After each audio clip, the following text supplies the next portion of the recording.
rarely do people care about us and what we think enough to send us a care package. Yeah, no, so I said whenever we looked at these jerseys that, like, well, if they ever wanted to send us something, we'd talk about it, and then they saw it, wanted to send us stuff to have us talk about it. So Vintage Ice Hockey has sent us a care package with a couple of jerseys for us to review. Yeah, so it took us about 2.5 hours to get up to the Hershey Game Worn Expo a couple weekends ago, but in that time, we spent our time meaningfully looking through the inventory and the website, being like, what works best for our collections? And you've had a couple, and you've spoken very highly of them. And Phil's looks pretty good. Everything on there is pretty nice, but I also got in on it for the first time, so... very curious to see how you think of it this time. And let's be clear, like, it took us all that 2.5 hours to figure out ones to pick and review. Like, that's... I mean, I picked rather quickly. I went back and forth a little, but... That's me. So to start, the jerseys that we're reviewing, the brand here is called Flow Hockey. Yes. How do you feel yours fits compared to an Adidas or a Reebok? So it feels very similar to Reebok, both in the material, though I'm pretty sure the material is called something else, and I'd have to look. But it feels Reebok-ish. And the sizes, I mean, so this is an XL. I think it fits amazingly. Zero complaints. And look, honestly, this is, so I bought the Tallahassee Tiger Sharks, which is all sublimated, but it fits the ECHL of the 80s, 90s. This is based on the 60s. It's got some real chunky numbers. I'm very satisfied with it. And so whenever they offered to send us stuff to talk about, I was happy to, because look, we reviewed it whenever we were just people who bought these things. Right. So, like, why not? So I'm very satisfied. Yeah. I'm curious, because it looks like we actually have some very different materials happening here. Yeah. So yours who wants to go first? Same? Yours is the same, right? Mine's the same. It's the flip made by Flow. It's Flow and the fabric and similar. it's an XL too, so everyone knows that. I complain about sizes all the time. This is an XL for how big of a person I am too, so it fits very well. Good. And again, this is also an XL. I got no complaints. My collection, my shtick right now is I'm trying to get every goaltender who dressed for the Sabres. Regular season, I can't do preseason. Like, I just cannot do that. It's not as well documented. It's not as well documented yet. So you go back into the 70s and you try and find those unique players and where they were. A lot of them are playing in leagues that just don't exist anymore.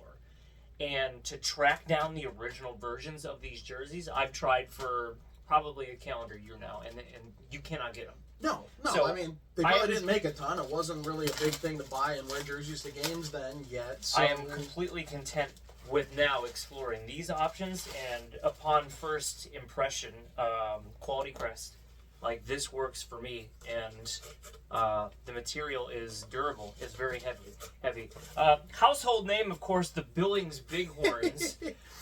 And for me, this is what I'm talking about. You have jerseys that existed that you cannot find at retail anywhere. No. If you're finding these, they're a recreation, and it probably is going to be a crummy one at that. This is quality. The stitching here, you can feel it. It's not sublimated. No, it's all there. Yeah.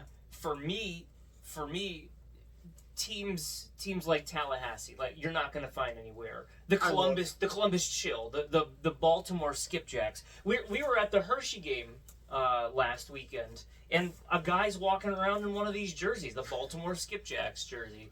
Like, you have these cool pieces of history that existed for a couple of years, maybe 5, 6 at the most, and then they're gone. And usually they're very local, and that's why. And, yeah. And so it has a thing. If you want, feel free to walk up to the camera, Shrems, to talk about what you got. I do like so far that I have stitching here, and a stitched crest here, good quality crest. I'm going to put mine on the side here. You guys go for it. Oh no, we do a thing here. Hold on, we'll put them all on. Oh. There's a method to this madness. Okay, now you go. Bill, you want me to go next? All right, so having gone to college in Erie, Pennsylvania, go Lakers, and I really spent a ton of time. I walked the city a ton. I loved Erie. I really loved Erie. Would go back in a heartbeat. And the Erie Blades We're one of those teams that you see in the rafters at Tulio Arena and whatnot. Just such a goofy 80s logo. That is a chunky 70s, 80s look through and through. But I like that it's unique in that, okay, it's Pittsburgh-esque, it's Flyers-esque, but it's neither because it's Pittsburgh like style with Flyers colors. Yeah. And part of what swung it over, because I was looking at a ton of different ones. In 1980, before the Miracle on Ice Olympics in upstate New York, the Erie Blades in the EHL played the Soviet national team. They got drubbed 9-0, but still the fact that this went against the mighty Soviets. And so, look, so the crest is a little bigger, it's a little plainer, and you got a little more bubbling here. But I can run that in the heat press. I'm glad I can do that. I am not dissatisfied though, because when you have a crest this big, that tends to happen anyways. Materials are good. I think the stitching is great. I plan to customize this on my own since the numbers were very simple. And remind me why they're all blanks. That is actually a key part of this. So we'll mention this at the end. But the Erie Blades, very happy about that. Yeah. And it's oh, go ahead. No, I was gonna say, and you have the feel of like a high quality jersey. Like this feels like a CCM from the late 90s, early 2000s. Yeah, it looks Reebok-esque, but you're right. This feels more CCM. Like I feel like it's gotten thicker over the years. Yeah. They're using a better quality fabric. And if you want to, when you're real in close, like I'm happy with that. I'm very happy with that. For something that you would never be able to find, it's No. a recreation and it's well done at that. And that's just it. Even to try and piece this together on my own, because I'm trying to do that with the Erie Panthers, but that was just LA Kings jerseys. This is unique. Yeah. Like it's a unique jersey. I can't just do that. Did the patch come with it too? Yes. So that's I think that's specifically to the game against the Soviets. I love it. And so to include that American flag there is a nice little gesture. Historical nod. Yeah. Phil? You've got something that's never existed, Phil. Mine's never existed yet. So this was a. I'm gonna botch the story. So this was Columbus Chill. the Columbus. Yeah, it was the Columbus. We researched this while he was driving, so it's probably good that he wasn't paying that much attention. The Columbus Chill did a name the team contest, and Mad Cows kept coming up, and so for Halloween one year they actually did wear this for one game. I didn't see pictures of it beyond the owner holding it up like what Phil is going to do, but the Columbus Mad Cows Can't hold it on. were a team, the Columbus Chill, for one game. And the year escapes me, 97, something like that. So. It was one of the first years that they were Columbus, but it was such a cool story. So Look at it. This one is different in terms of fabric. Yes. This one's more of Is a it Doreen? It looks Doreen. Yeah, I'd say that's Doreen. and very supplemented on the back with the patches of the cows, but does But- have the crest. But not uncommon for that time period. Like you're leaving that Doreen era and heading into the CCM-ish type heavy fabric. But I believe yours is the only one with a fight strap. Ah. I didn't see Shrim's as well. No, mine does not. I just looked. Let's see what you got in there, Phil. It was my strap. Oh, Nice. look at this guy with a fight strap. I like it. So yeah. Excellent. So, Vintage Ice Hockey is the people who were nice enough to send us this stuff. And we have talked about them before. And the thing is that they have these blanks with no numbers on the back in stock. And, like, at Royal Retros, I don't know any of these businesses, enough to actually say for sure. My theory is that Royal Retros sends off every order off to their manufacturer in China. It comes back. It's a 4 to 6 week turnaround. It says it right on the website. Whereas Vintage Ice Hockey, they will do drops. So they had they had a pre-order for that, and you could get a number on the back. This was a pre-order, and you could get the numbers on it. But then they're smart enough to actually have a whole stock of them as no numbered blanks. Yeah. And the idea is that Black Friday is coming, and that's a big day in retail sales, and it's a small business, that they have these, you can get them, you can buy them. This came in 3 days from when we emailed them. So don't think you have to wait that 4 to 6 weeks. It may not come for Christmas. literally within a couple days you'll have your jersey, as long as you don't mind having it blank. And I think most people don't care. Yeah, and it seems like they customize in small batches too. They'd be like, "Hey, we got this Tallahassee jersey. Get them in while you got them. We're a small business because just a few people doing this. It's going to take us a couple of days to get through the customization of it. So it's not like we can do one of these and then one of these and then one of these. Like you have to recognize how unique a company like this is.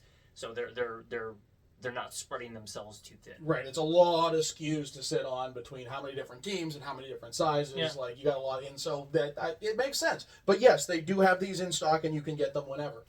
Yeah, and so what we do with ours is there's a company, for an instance like this where I have a blank jersey, there's a company out in Illinois called Exclusive Pro Hockey, and they are the pinnacle of jersey customization. If you can get a photo match of the jersey, they will recreate it for you. They'll customize it, nameplate, no nameplate, number kit, everything that you have. Are we not putting them on? Well, we're going to try them on in a second, but I feel like we should have had them up the entire time instead of laying them on the table. Yeah. I was holding mine. And I'm proud of you for doing that. But if you are into customization, there are pathways to that. Some of these jerseys existed in an era where there were no name bars. Right, you got to know that. Some of them were name and number. But there are places, if you can photo match, you can send them off to a place. It's very simple nameplates. There is no layered reverse kiss cut, etc., in this time period. So to get it simply customized, if you miss out on one of those drops, there are avenues to do that. But I'd say for how unique it is for someone like me who's into collecting old things like that. Or this. Yeah, exactly. For Like, someone like myself who needs that small niche, that team from the mid-'70s that existed from January 76 to May of 76, they're doing it, and they're doing it well. So the next step in this is how do they fit? And Phil, let's give us a snap. So, look, another XL. It's roomy. It's how like a CCM should feel. I'm pleased with it. I feel like this should have been a little further over, but again, photos, and we've gotten ones back from EPS where my Columbus one is like in the armpit, but that's how it. Because that's how Tugnut wore it. Right. So that's what you get. But I'm very pleased with how this fits. What do you think? You're the small guy. I'm a medium through and through. 50 in Adidas, medium in Reebok replicas. This fits me just fine. Good length at the bottom. A little short in the sleeves, but I find in most of the older jerseys, that's how they are. Like, that's what you get. I don't think going long would do anything. I'd think it'd be too long here. So for me, Yeah, I mean, when you're going out like this, but like you're putting your arms down. Yeah, no, I don't it's notice fine. it.